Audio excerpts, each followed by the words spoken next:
So the recap now, or the connection now of Unit 1 to 4 into our succeeding topics is this one. So we have discussed already from Unit 1 to 4 the why and how behind the changes that is happening inside the organizations. Now in Unit 5 and Unit 6, we will be able to apply now those knowledge in action. So because we will be discussing now OD process and OD interventions. Okay, so it's more of a practical applications now of these theoretical models, change process, dynamics of change. Then eventually we will now be on the process of implementing interventions and OD plans doon sa ating organizations. Okay, so let's start this discussion with the OD process or the OD cycle of work. Okay?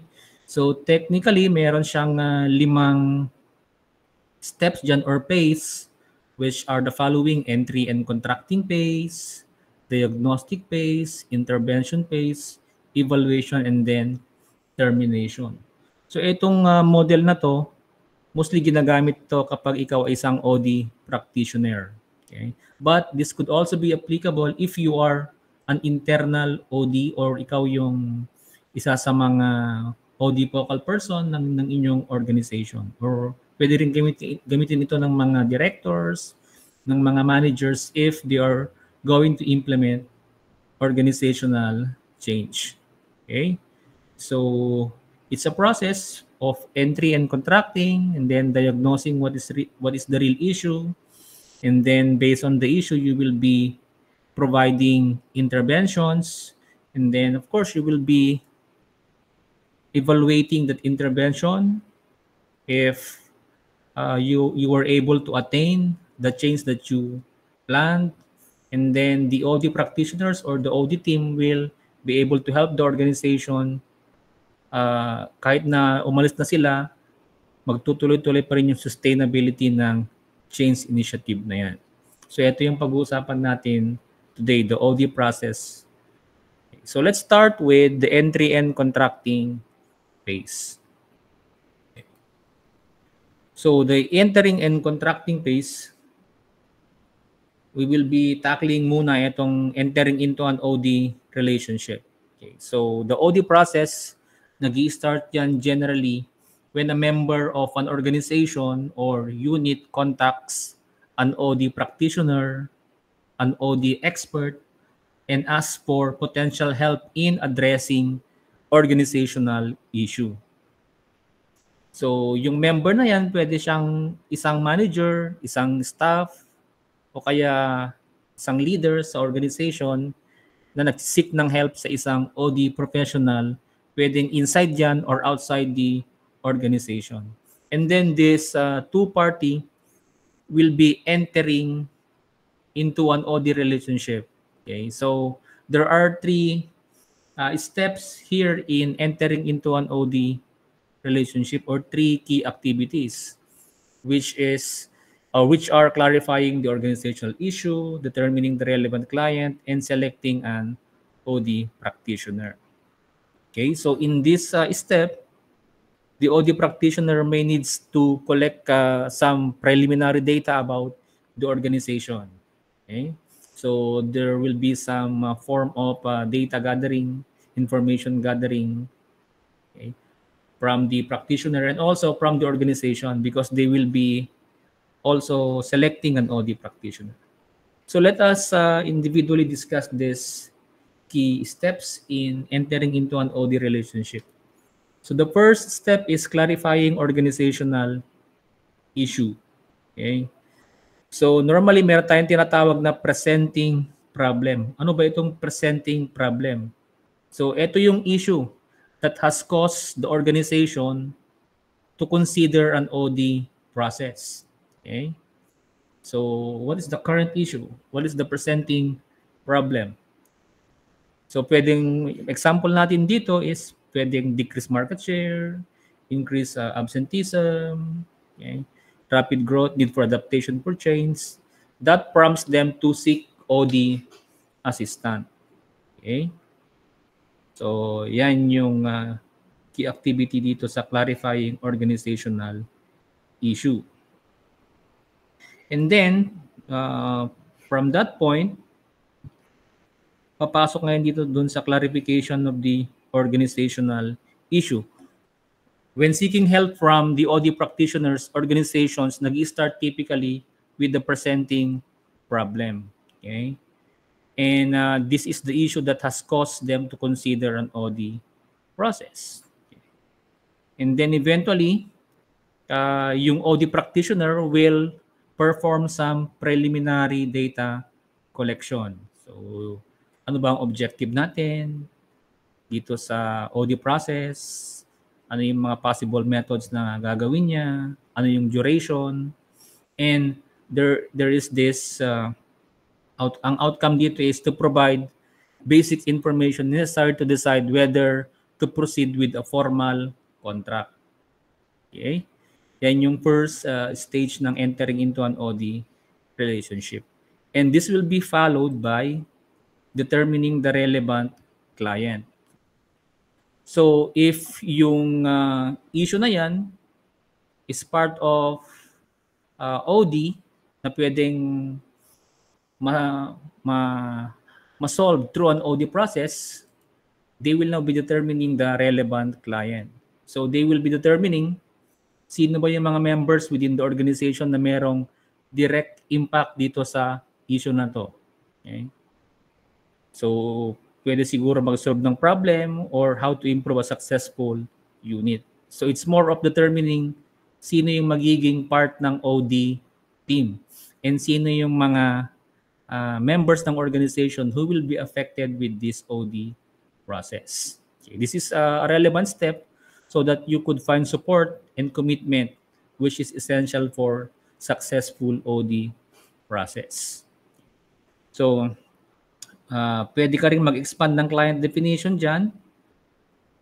Ibig sabihin yan, kapag yung issue extends beyond a single department or unit, pwede yung siguro magdagdag ng mga relevant client. And then, also, you will be determining or gathering mga information or answers to this question. Number one, who has a vested interest in resolving this issue? And sino ba ang may power to influence or authorize this OD effort?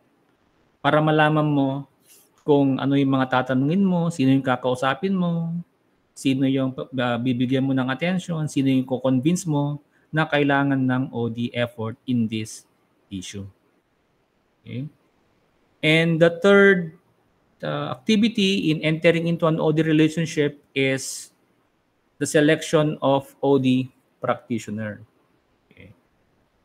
So this is the last activity in entering an OD relationship, which is selecting an OD practitioner na merong talagang expertise and experience doon sa issue ninyo and meron siyang skills and experience in addressing that organizational issue. Okay. Kaya nakalagay dito yung reference check. Yeah? This is the most crucial activity because you have to investigate ano ba yung credibility, ano ba yung past performance ng OD practitioner na to, ano yung sino yung mga previous client niya, okay. Kumusta yung naging impact ng OD interventions na ginawa niya na tumulong na mag-implement doon sa organization na yan. Okay. So you will be evaluating also their skills.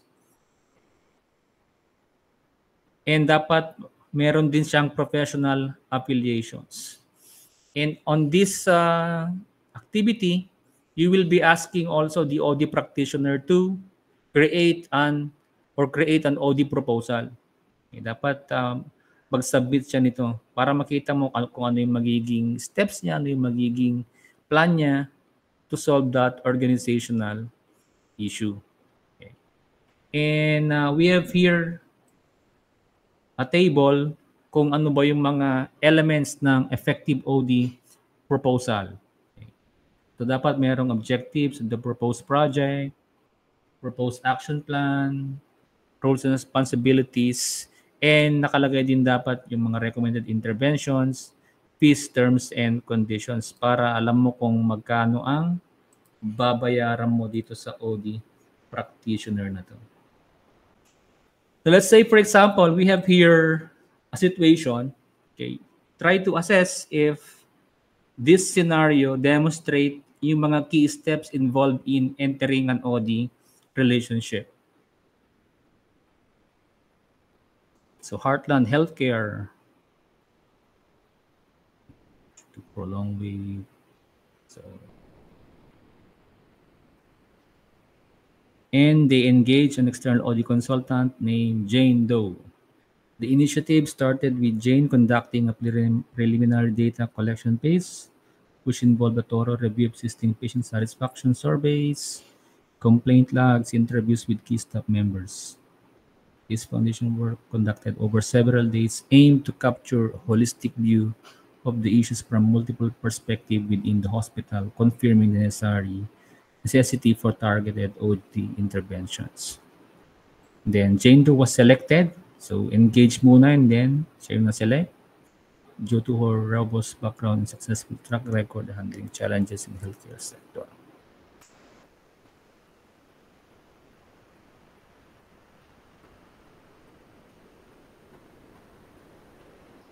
Okay. Shall we proceed now to the next slide? Nabasa natin. Okay. And in preparation for the engagement, Jane submitted a comprehensive OD proposal to Heartland Healthcare, detailing her planned methodologies, projected timelines, and anticipated outcomes. It emphasized a participative approach, ensuring that staff at all levels would be involved in the change process, thus fostering ownership and suitability of the improvements. So, if you're going to look into this scenario, this is a simple scenario on sharing to you kung paano ba nangyayari itong entering an OD relationship. Okay? In reality, meron pang talagang mas complicated dyan or other activities involved. But for the purpose of example dito sa subject natin and for illustration, I just made it simpler. So did the scenario demonstrate key steps involved in entering an OD relationship? So, the answer is, of course, yes. Okay, there is ano yung organizational gusto nilang solve. Shall we go back to the first slide? Patient satisfaction. Okay. So there is a declining patient satisfaction scores. Okay. Because there is a prolonged wait times and there is also this perceived inadequate staff interactions. So yun yung mga main issue dito sa Heartland Healthcare. Okay. So and then did they able to determine the relevant client? So it's implicitly nakalagay dyan kasi yung represented by its management who engages with the OD consultant. So it could be yung mga nasa board, okay? Sila yung o yung mga leaders ng organization, sila yung mga relevant client. But also, meron ding nakalagay dyan na yung mga staff at all levels will be involved in the change process. So, yan, yung determining the relevant client. And then finally, they selected the appropriate OD practitioner, which is Jane Doe. And they have basis kung bakit nila sinelect si Jane Doe because of yung background niya and successful track record in handling similar challenges in the healthcare sector. Okay, so this is usually the process or the first process of entering into an OD relationship.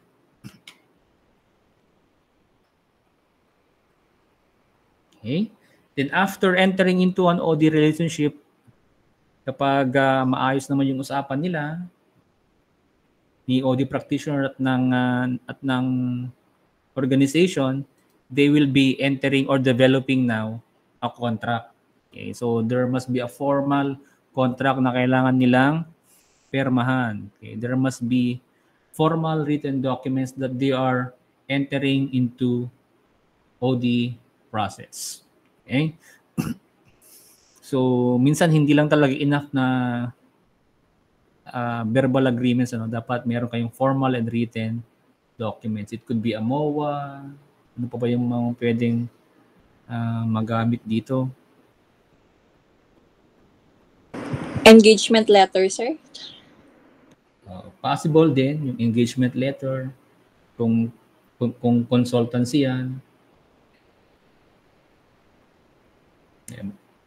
Pero dapat talaga meron kayong formal written documents na meron kayong i-undergo na OD process. Okay? So that merong formality, okay, doon sa magiging relationship ng OD practitioner at saka doon sa organization. So there are 3 key steps here, no? Setting mutual expectations, allocating time and resources, and establishing ground rules. Okay, so yung pag-uusapan natin individually here. So doon sa una kanina, di ba initial dialogue lang yon, yung entering into an OD relationship. So if the client and the practitioner agree to work together and decide to move forward with the project, they will be preparing and finalizing a contract, a letter of agreement, or even a memorandum of understanding para legally binded, okay, yung kanilang usapan. Okay. Minsan meron din ko niya, meron mga pinipirmahan na NDA, di ba? A non-disclosure agreement, okay, to protect yung confidential information from being shared with outsiders. Okay, so yan. Time and resources. Okay.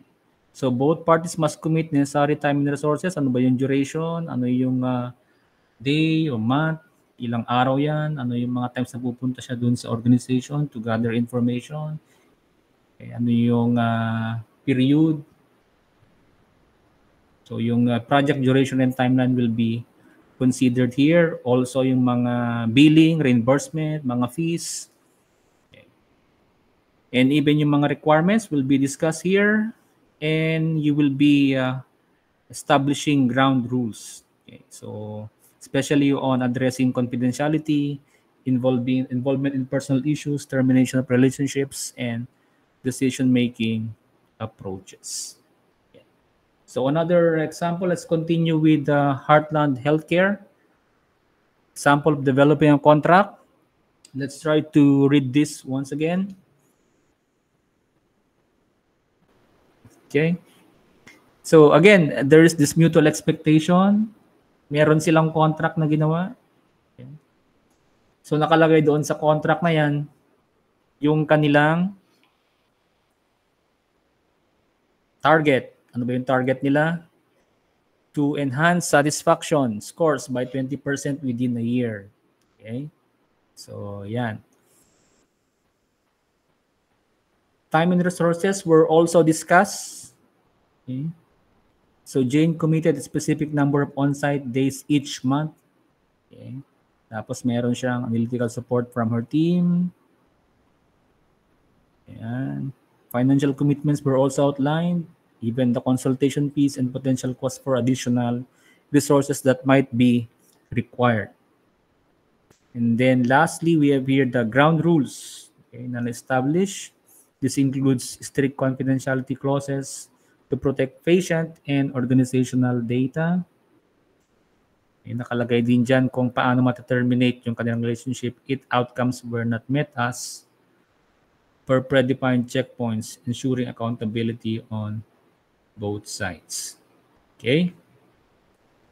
So this example effectively demonstrates adherence to the key steps in developing a contract for an OD process. Right. So this ends the entering and contracting phase. So after this one, pag na-settle na yan, pupunta tayo sa next stage ng OD process, which is, ano ulit yung ating next stage? Entering and contracting phase, and then the next stage is diagnostic phase. Okay, diagnostic.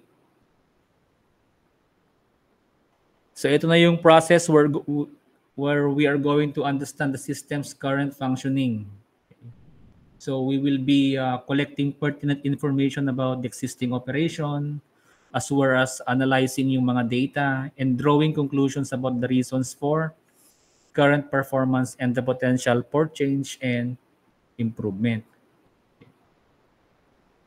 So makikita natin dito sa definitions ng diagnostic phase, it's a collaborative process between organizational members and the OD practitioner to collect relevant information, organize that information, and feed the data back to the client system in such a way to build commitment, energy, and direction for action planning. Organization determines what is and what could be and seeks ways to bridge the gap to form a basis for determining subsequent interventions. So the primary aim of diagnostic phase is to gather data, gather sufficient, robust, and representative data so that the OD practitioner magkaroon siya ng clearer picture on how to proceed and how to provide specific or targeted interventions. Okay. In fact, sinasabi nila na ang diagnosis itself is an intervention activity already. Because doon pa lang, doon sa pag-collect mo, pag-analyze mo ng data about an organization's functioning, pwede ka nang makapag-initiate ng change. Okay? Kasi dito sa diagnostic process, magtatanong-tanong ka na. Okay? You will be collecting data. You will be engaging members of the organization in identifying problems, identifying potential solutions, and at some point, nakakapag-create yan ng awareness, na-encourage yung mga employees to discuss yung mga issues, to reconsider also yung mga problems na na-encounter nila, yung mga ways of working nila. Mas naintindihan nila ngayon, okay, na kailangan pala ng change because of yung mga sinishare nila ng mga issue and problems na na-encounter nila. Okay. Kaya sometimes, etong diagnosis, nagiging catalyst na siya for change. Okay. Ay mo na yan kasi ganti problema na, ti issue, tatami man lang ma-realize kung kunada. Pwedeng mangyari yan dito sa diagnostic phase. And in the diagnosis process, there are 3 levels of diagnosis. Okay. We have here organizational level, group level, and individual level. So to better understand this level of diagnosis, we will be using this diagram. Medyo maliit lang. No? Can you clearly see at your end yung mga components?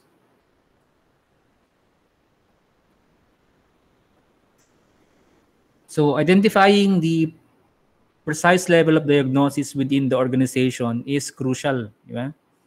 Kasi nga, it ensures that yung mga interventions na gagamitin natin after diagnosis will be accurately targeted and truly effective and will bring change to the organization.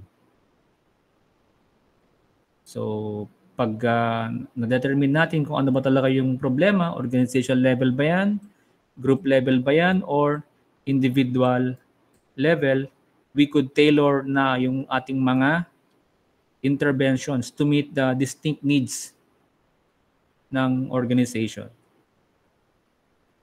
Okay, so as you can see in the organizational level, so yung OD practitioner will examine yung mga external factors that affect organizational overall performance. So you will be assessing general environment, tasks, and enacted environment. So meaning, we go back again to the drivers of change. We will be assessing market conditions, competition, regulatory changes, and even perceptions of your customers or clients for your organization. So part of the components that you're going to study here in organizational level is your strategy, technology, human resource system, organizational structure, culture, and management. So if you could still recall yung open systems na diniscuss noon ni Winalin, yeah, that organizations are open systems.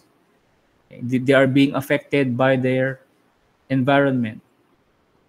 And then eventually, ang magiging outputs natin dito is to enhance organizational effectiveness. So it could be enhancing the performance of the organization, increasing productivity, and attaining stakeholder satisfaction. Okay. So if in your organizational level analysis, wala namang issue dyan, the next level that you're going to analyze is the group level diagnosis.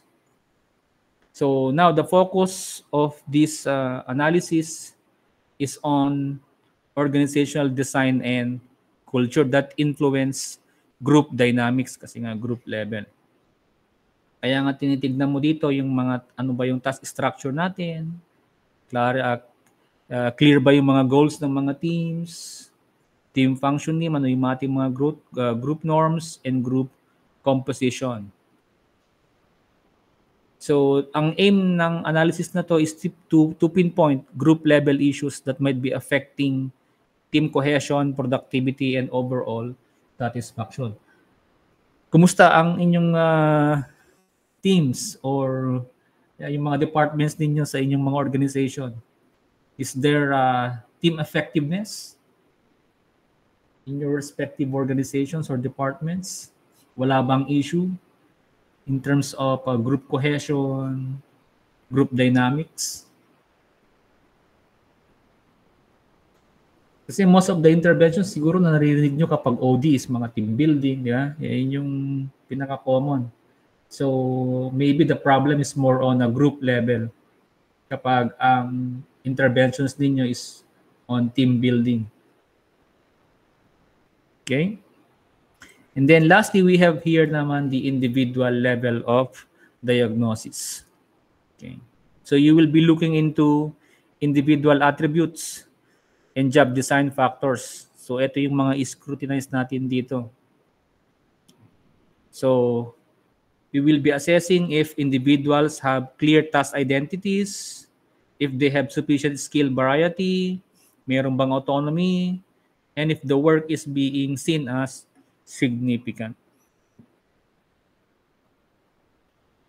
And then the result of this would be we wanted to make it sure that if these design components are attained, we will be achieving individual effectiveness.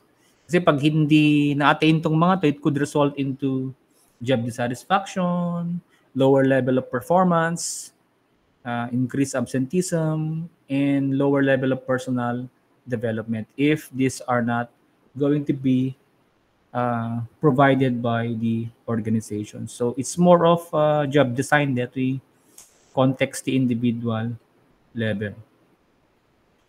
So these three layers of level of diagnosis is essential for creating an effective and lasting change within the organization. And during the diagnosis phase of OD, it is important for practitioners to apply these three levels of diagnosis. Okay? Baka matgayam di issue lang talaga kat iti lang individual level. Okay? Kat ti intervention mo to kat group level. So hangag match. Okay. So in the diagnostic process, meron tayong tatlong process here or key activities here: data collection, data analysis and interpretation, and of course, communicating now the results of your diagnosis. But before you proceed to data collection, there is this political consideration na kailangan mong i-consider, okay, before you proceed to data collection, data analysis, and data interpretation. Okay? Kailangan mo munang makuha yung mga political data. Kasi without the political data, para kang hindi mo makukuha yung mga support ng mga key individuals or key people. Because whether we like it or not, organizations are very political. Hindi mawawala yan. All organizations merong different political landscape. Okay, we're in a formal and informal power-based, merong mga kanyan, merong mga alliances, okay, merong mga power bases na at some point sila yung nakakapag-create ng decision making, minsan merong mga backroom trading na nangyayari. Okay. Merong grupo-grupo dyan na napaka-influential in the different decisions ng isang organization. And at some point, this political process can impact the change process and affect the change outcomes more than your formal approach of OD. Kaya nga sinasabi ng mga OD practitioners na kailangan malaman muna sino ba yung mga mayroong political power dyan sa organization. Okay? So, kailangan mo malaman sino yung mga decision makers, sino yung mga influential people, sino yung mga key implementers, sino yung mga influential people to the implementers, sino yung mga key political players and key functional groups. So, kapag nagkaroon ng buy-in sa mga decision makers, sa mga key implementers, influential people, mas madaling i-implement ngayon yung OD intervention or OD initiatives. So normally, nagko-conduct sila ng WHO planning grid. Itong planning grid na to for the diagnostic phase. So this planning grid is essential for OD practitioners to ensure that the right people are involved in the right aspects of the diagnostic process. Okay? Para ibigay nila sa iyo yung mga data na kailangan mo. Dapat meron silang buy-in. And you have to state yung mga possible names at sinong mga possible person ang mag-invite sa kanila para makuha mo yung mga data na kailangan mo to provide organizational diagnosis. Okay? And aside from that, meron din tayo mga various type of data na crucial for organizational diagnosis. Palagay dyan yung mga hard data. It could be your financial operational metrics, soft data, energy data, yung mga moral and enthusiasm ng mga empleyado, yung kanilang job satisfaction, employee engagement, readiness and capability of data, political data, competency data, external, competitor, and even professional data. So this data, these types of data are crucial for organizational diagnosis during the diagnostic process. Okay? Kasi kailangan mo magkaroon ka ng right data so that you will be having a right analysis and interpretation for you to come up with the right intervention. Okay. So these are the possible data na pwede mong i-collect during the diagnosis phase.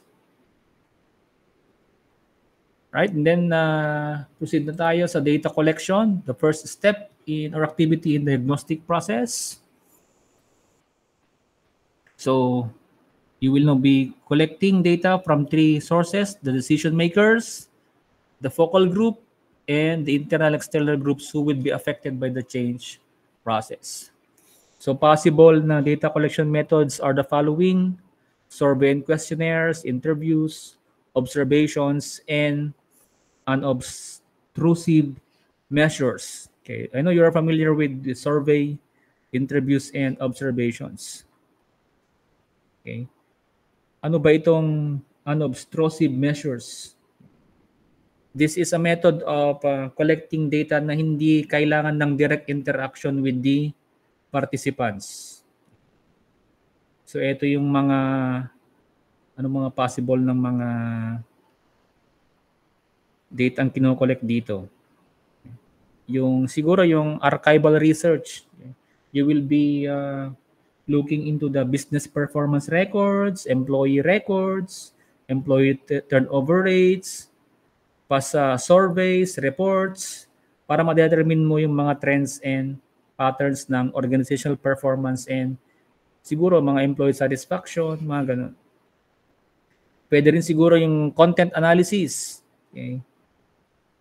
Ano ba yung mga content analysis? You will be analyzing yung mga memos, internal communication, emails, newsletters, intranet forums, para maintindihan mo yung culture, communication styles ng isang organization. Okay. Pwede rin siguro yung web analytics. I-analyze mo yung Facebook page nila, ano ba yung mga pinapost doon. Okay. Pwede rin siguro yung mga video records. Okay, those are examples of unobtrusive measures. And nakalagay dito yung strength at saka weaknesses ng each data collection method. So I will not be discussing this further kasi baka abutin tayo ng alas 6 or alas 7. Then after data collection, we have data analysis and interpretation. So based on the data collection you selected, there are some there are specific data analysis and interpretation based on what you selected as your data collection method. Okay. So normally kapag pinili mo ang survey at saka questionnaire, so quantitative ang surveys, especially kapag mga close-ended, okay, yung mga tanong dyan. Okay. So normally, ang i-apply mo dyan ng mga statistical methods are mean, median, mode, for central tendencies. Could be correlation, regression models to understand relationships. Okay. Those are possible types of data analysis. And doon sa interpretation naman, doon sa survey and questionnaire, you will be looking into patterns, trends, okay, of those data.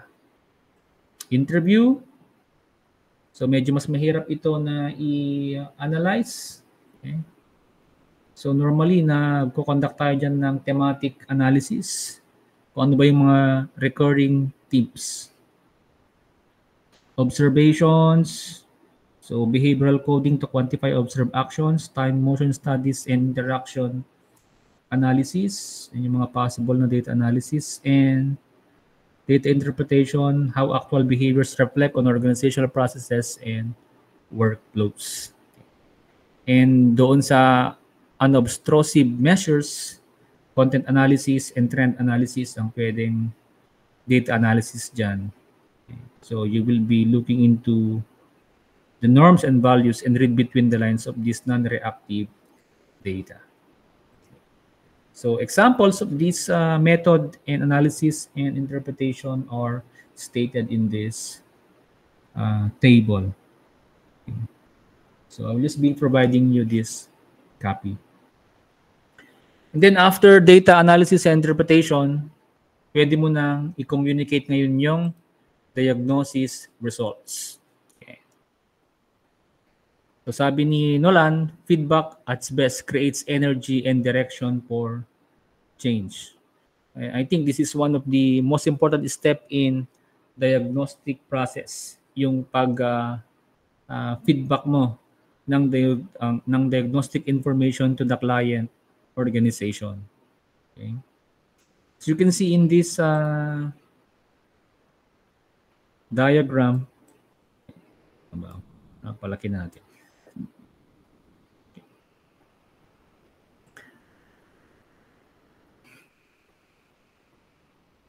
Okay.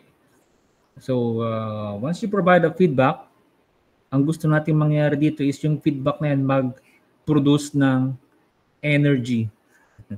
Yung feedback will generate energy. Energy to deny or fight the data. Okay. Then yung pwedeng mangyari if you provided your diagnosis. Okay. So hindi lang tayo nagpo-provide kasi ng information.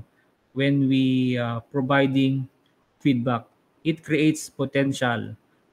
I mean, it has the potential to create energy within the organization. Energy to deny or fight the data. Gusto natin na yung diagnosis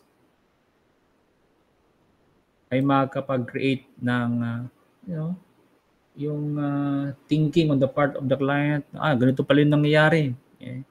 Ganito pala yung impact niyan. Okay? Ganito pala yung problema. Meron pala talagang issue. Okay? So what is the direction of the energy? Kasi minsan yung result ng diagnosis mo pwede kasing magkaroon ng defensive response yung kliyente, yung organization. And what happens when they are defensive? Nagkakaroon ng resistance, anxiety. And this resistance can manifest as a denial, argumentation, or even sabotaging the feedback process, leading to anxiety and ultimately walang change. Especially kapag nasa-challenge yung beliefs nila or na-expose yung problems that they don't want to acknowledge. Kaya nagkakaroon ng energy to deny or fight the data. And as an OD practitioner, we wanted to use that energy to identify and solve problems. Okay? So feedback can be motivating, directing energy towards problem solving. Okay? So your diagnosis must resonate with individuals, with teams involved so that ma-encourage sila na gamitin yung data to make improvements. Okay. So, and then meron tayong next step dito. Do structures and process exist to turn energy into action? So if the answer is no, nagkakaroon na naman ng frustration, failure, and then it would result into no change. Pero kapag yung structure and process, na-turn natin yan into action, it could result into change initiatives. And then we will proceed now to the next step, which is the intervention phase. Okay. So basically, the key objective of the feedback process is to be sure that the client has ownership of the data. Dapat maniwala sila na yun yung data nang galing sa kanila, that you were just there to process it and interpret the data, and it's up to them kung they will be fighting this data or use this data to solve problems or issues inside their organizations. Okay.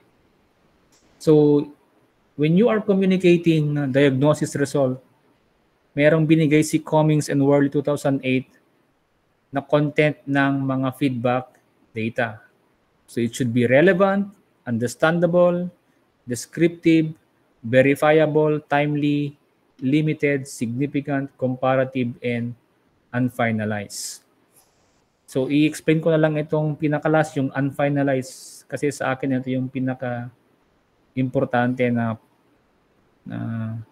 component ng feedback data.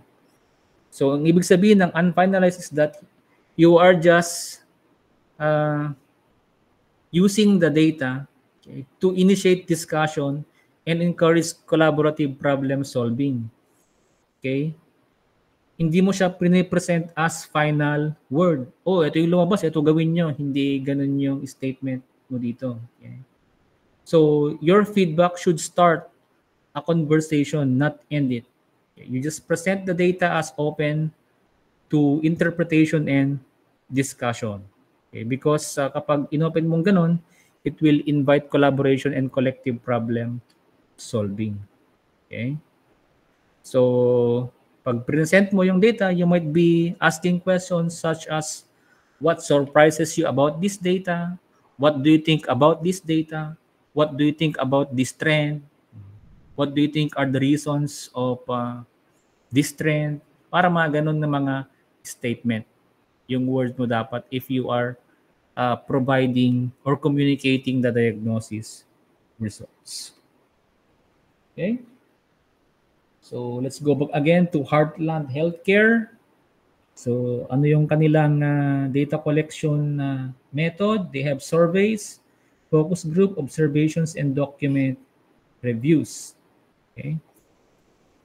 And then, meron silang types of interpretation and analysis, qualitative and quantitative. Okay? So, wait time analysis. Nagda-drop yung satisfaction scores kapag more than 30 minutes na yung waiting time. Pag less than, 80% naman yung average. Okay? Tapos yung staff interaction score, whereas patient feedback on staff in the average only 60%. So these are quantitative findings. And then meron din qualitative findings. So based on interview, there is lack of communication, perceived lack of empathy. Okay? And there are also observational insights.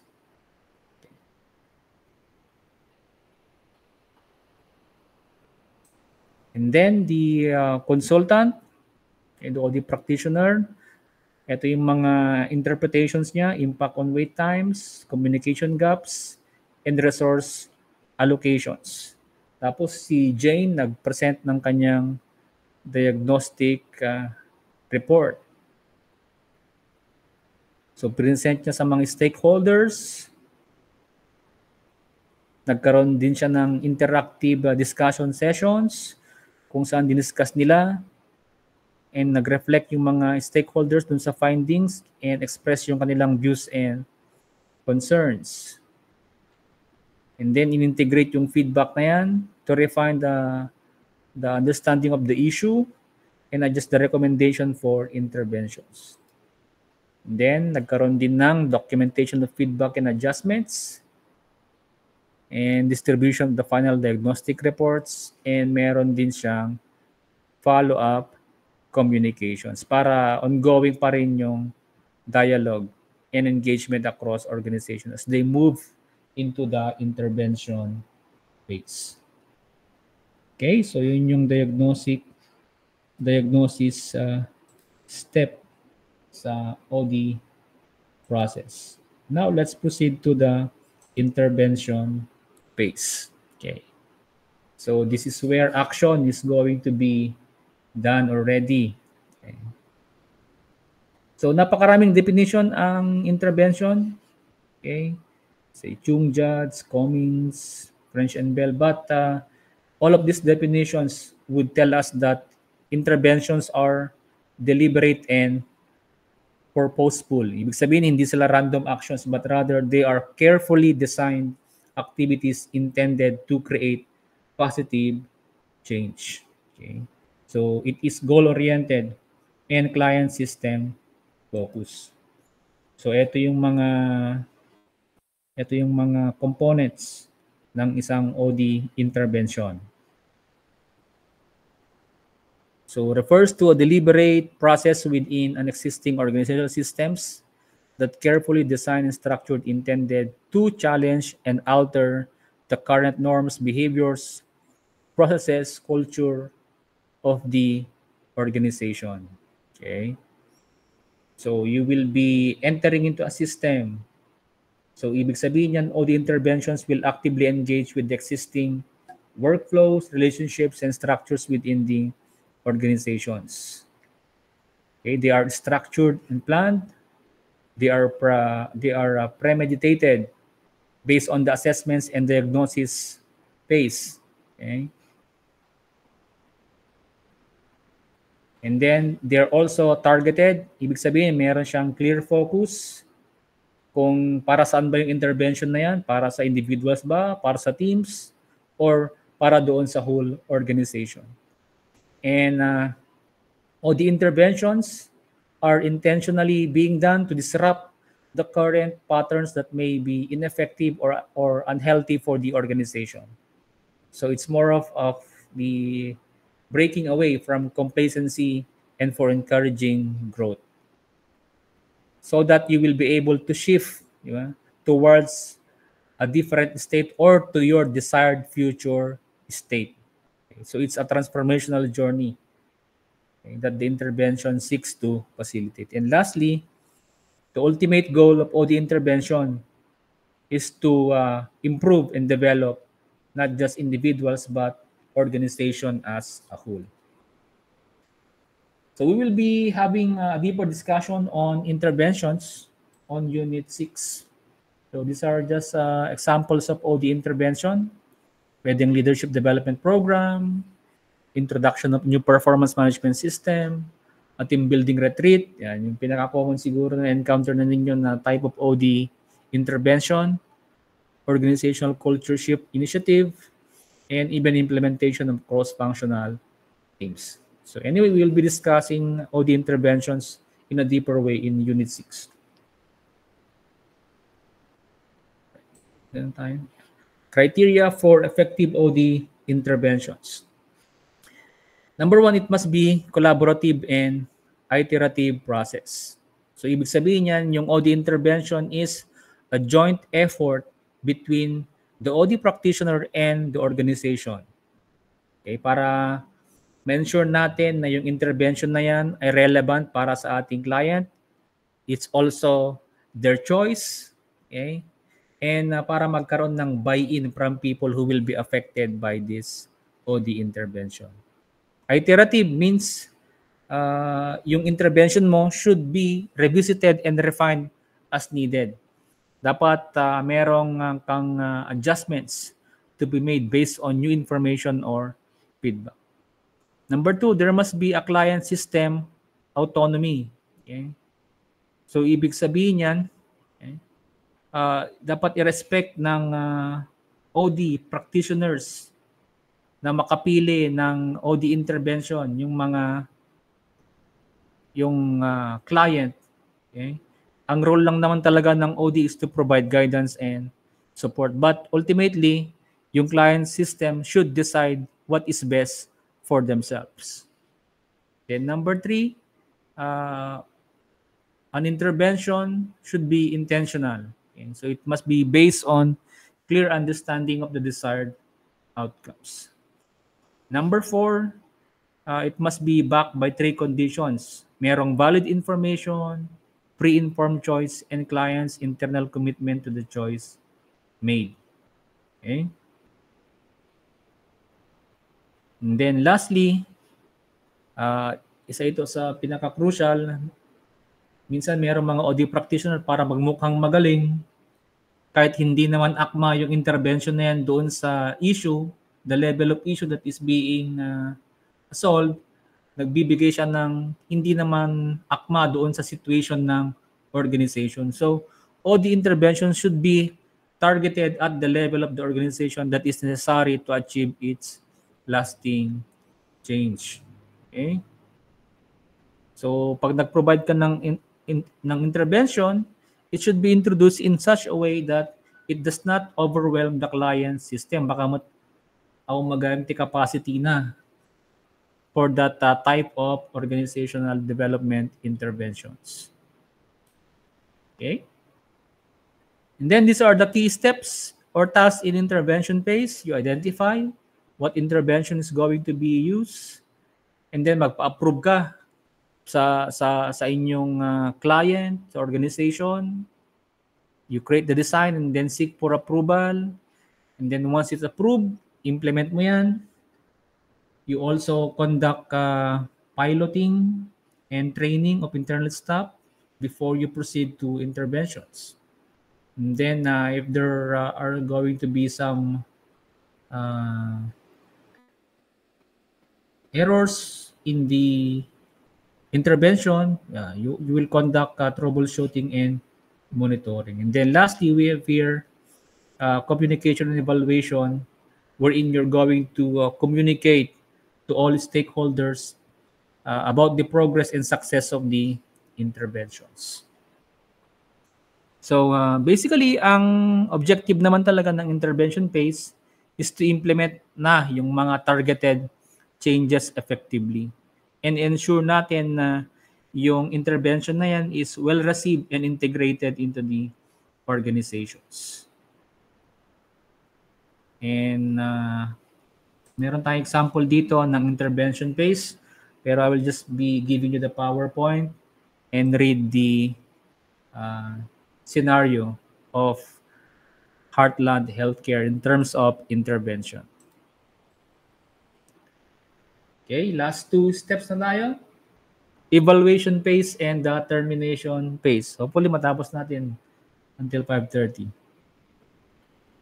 So sa evaluation phase naman tayo is we're going to determine whether interventions have successfully met their objectives and delivered yung mga intended improvements.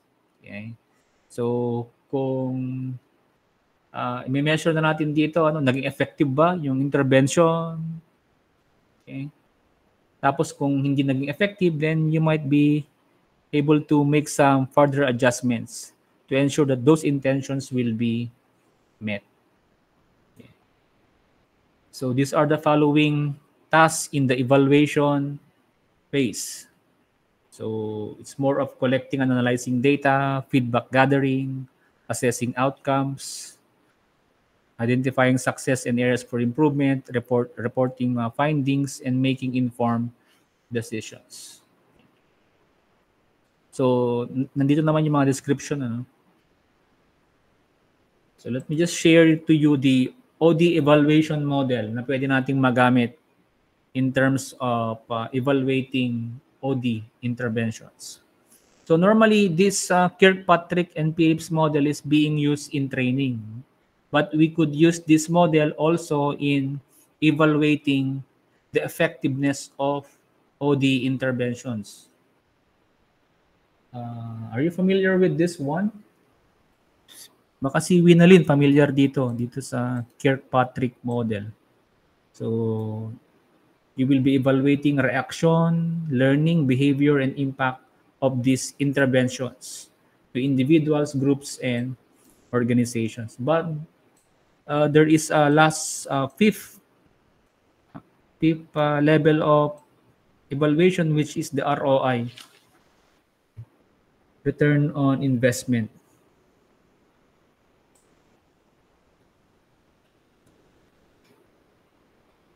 So to give you what is all about being measured at this level, so we have here. Okay, so yung reaction natin yung pinakamababang level of evaluation because you will just be measuring yung satisfaction and engagement of participants doon sa OD intervention. Kaya makikita mo dito yung kanyang mga KPIs is participant satisfaction ratings, engagement levels, attendance rates. So, hindi mo pa pwedeng masabi dito na mayroon talagang change na nangyari because you are just evaluating yung reaction nila. Satisfied ba sila doon sa initiative na yan, doon sa intervention na yan? Nagustuhan ba nila yung intervention? Yun lang muna. And then learning, meron ba silang natutunan? Meron ba silang na-acquire na new knowledge, skills, capabilities, and mindset during the intervention?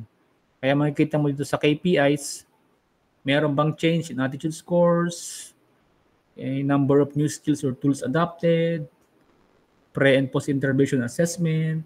Okay.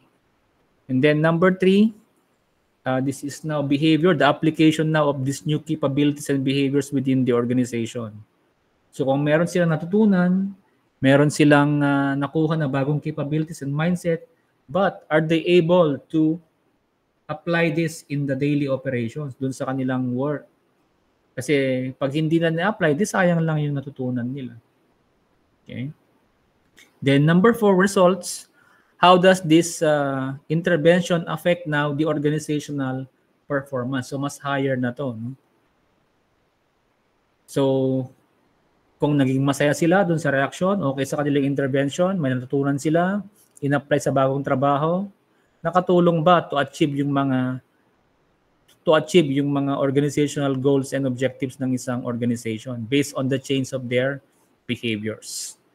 And then lastly, yung pinakamataas, it talks now about the financial return on investment. Okay. So, naka-quantify na ngayon yung OD interventions mo. Ano ba yung financial return ng OD intervention na to? So, kung gumastos kayo ng milyon dito sa OD intervention na yan, dapat mas malaki dapat yung return. Okay. dapat makompute ninyo yung ROI, okay, percentage ng OD intervention na yun. Okay? So another examples here, but we will not be explaining this one. Babasahin na lang ninyo. And then lastly, we have here the termination phase. Termination phase. This is now the formal involvement of OD practitioner concludes. So lalayas na siya. Mata-terminate na yung relationship ng organization, mag-end na yung contract ng practitioner at ng organization ng client niya. So the termination phase is essential for ensuring na yung mga changes made during the OD process are sustainable and that the organization is now fully equipped to maintain and build upon those improvements independently kahit wala ng OD practitioner. Okay. And key activities on this phase is about transition planning, i-hand over na yung roles and responsibilities doon sa mga internal employees para ma-maintain yung change momentum. Okay? There will also be capacity building, okay, para ma-equip yung ating mga employees to manage the new system and processes. Yung mga document na ginamit, i-turn over na rin. I-evaluate din yung long-term impact ng interventions, feedback sessions, and then meron ding official closure. Di ba? Meron ding closure. Etong closure na to, meron ding closing program, celebration of success, and transitioning responsibilities. And at some point, meron ding mga tinatawag na follow-up arrangement. Pwedeng pag-usapan yan ng organization at ng OD practitioner na from time to time, okay, kumustahan na mo at DJ OD initiatives T organization. Kumusta mo lang DJ sustainability DJ change na napasama DJ organization. Right, so those are the process, the OD process. Then summary and conclusion na tayo na napakalaking o napaka-importanteng tool ang OD process, especially for organizations na gustong i-manage yung change nila effectively. Para meron kayong structure, meron kayong systematic process na pina-follow, okay, and so that you could properly implement change and evaluate yung mga change initiative ninyo sa organization kapag sinunod natin itong OD process. And of course, para mag-last yung masustain yung change initiative na yan and makapag-contribute sa sustainability ng organizational operations. Okay, so yun yung ating 5 processes or phases of OD process.